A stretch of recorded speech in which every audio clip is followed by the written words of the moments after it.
చంద్రబాబు నాయుడు పవన్ కళ్యాణ్ గారి భేటీ ముగిసింది. భేటీ ముగిసి కూడా దాదాపు 24 గంటలు పూర్తయిపోయింది. కానీ భేటీ మీద మాత్రం చర్చలు మాత్రం ఆగలేదు.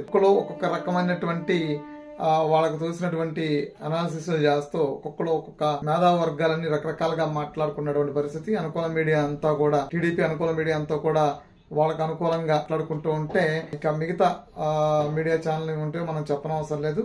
వైసీపీ అనుకూల మీడియా, సోషల్ మీడియా అంతా కూడా వాళ్ళకు దోసిన విధంగా వాళ్ళు మాట్లాడుకుంటున్నారు. అసలు అక్కడ ఏం జరిగింది, దేంటి అనే దాని మీద దేంతో సంబంధం లేకుండా, అసలు అక్కడ ఏం జరుగుతుందో ఏంటో సంబంధాలు లేకుండా, ఏమీ లేకుండా అసలు పవన్ కళ్యాణ్ గారింటికి చంద్రబాబు నాయుడు గారు ఎందుకు వెళ్ళారు, చంద్రబాబు నాయుడు గారింటికి పవన్ కళ్యాణ్ ఎందుకు రాలేదు, చంద్రబాబు నాయుడు పవన్ కళ్యాణ్ అడిగితే బొజ్జగించడానికే చంద్రబాబు నాయుడు పవన్ కళ్యాణ్ ఇంటికి వెళ్ళాడు తప్ప ఎక్కడైనా టీట్లు సీట్లు పొట్టులు కాదు.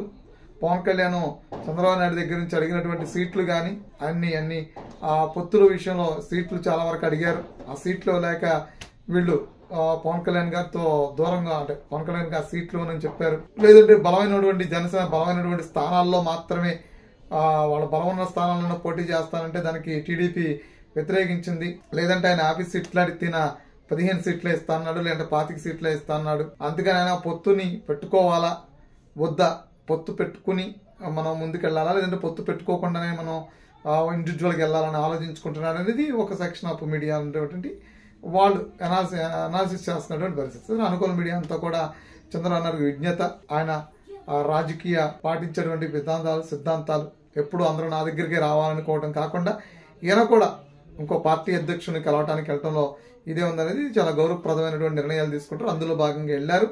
ప్లస్ పోతాయంటే ఉమ్మడి కార్యాచరణ కాబట్టి రేపొద్దున విశాఖలో జరగబోయే సభ గురించి ఆహ్వానించడానికి వెళ్లారు. అదేవిధంగా ఆ సభ మీద వేదిక నుంచి పవన్ కళ్యాణ్ గారిని కూడా మాట్లాడాలని ఆయన కోరారు. ఆ తర్వాత సీట్లు పొత్తుల విషయాలను కూడా ప్రస్తావన తీసుకొచ్చారు. త్వరలోనే అన్ని కూర్చుని ఒక మంచి నిర్ణయం తీసుకుందాము, తొందరగానే సీట్లు ఫైనలైజ్ చేద్దాము, బలమైనటువంటి జనసేన బలంగా ఉన్న చోటే కాకుండా కొన్ని మిగతా స్థానాల్లో కూడా, కొన్ని స్థానాల్లో సూచించిన స్థానాల్లో, టీడీపీ సూచిస్తున్నటువంటి స్థానాల్లో కూడా పోటీ చేయాలి అని చెప్పడం ఇవన్నీ కూడా నడిచినాయి అని చెప్తున్నారు. కానీ ఇక్కడ వాస్తవానికి మనం చూసినట్లయితే రాజకీయాల్లో మామూలుగా పొత్తులు సహజం, కార్యాచరణలో సహజం, అదేవిధంగా భేటీలు కూడా సహజం, కలిసి కూర్చుని చర్చించుకోవడం సహజం.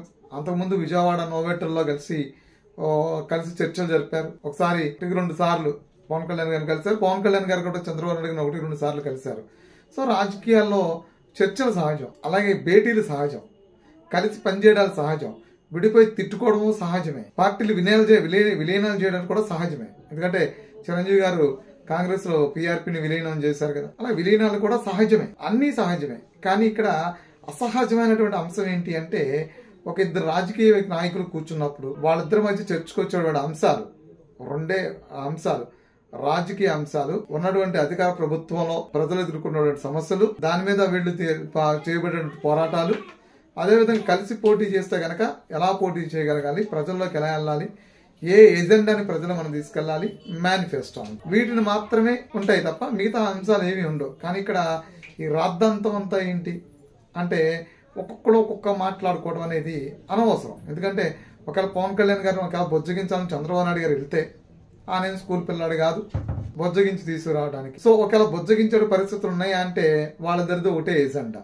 వాళ్ళిద్దరు ఎజెండా ఏంటి, ప్రస్తుతం వైసీపీ వ్యతిరేక ఓటు చేల్చనివ్వము, వైసీపీని గద్దె దించుతాను అనేది పవన్ కళ్యాణ్ గారి మాట. రాష్ట్రానికి అమరావతి నిర్మాణం పూర్తి కావాలి, పోలవరం పూర్తి కావాలి, ఉద్యోగులకి జాబ్ క్యాలెండర్ కావాలి, ఉద్యోగం కావాలి, కంపెనీలు పరిశ్రమలు కావాలి, రాష్ట్రం అభివృద్ధి చెందాలి. ఈ రాష్ట్రం నా మార్క్ ఏదైతే ఉందో, నేను రాజకీయాల నుంచి బయటకు వెళ్ళిన తర్వాత కూడా, నా తర్వాత కూడా ఇది చంద్రబాబు నాయుడు గారు నిర్మాణం చేసినటువంటి ఆంధ్రప్రదేశ్ అని చెప్పని ప్రజలు చెప్పుకోవాలి. ఇది ఈయన, అది ఆయన. కానీ ఇక్కడ వీళ్ళిద్దరిలోనూ ఒకళ్ళు అలిగితే ఇంకోళ్ళు బొజ్జగించుకునేటువంటి పరిస్థితులు వస్తాయా అంటే రావు. ఎందుకంటే ఇద్దరు ఒకే ఎజెండాతో కలిసి పనిచేస్తూ పోరాటం చేసుకెళ్తున్నారు కాబట్టి వీళ్ళిద్దరి మధ్యలో అలాంటి గ్యాప్ వస్తుంది అనేది అనవసరం. ఎందుకంటే ఆయన అలిగితే ఈయన బొజ్జగించడం అనేది ఉండదు.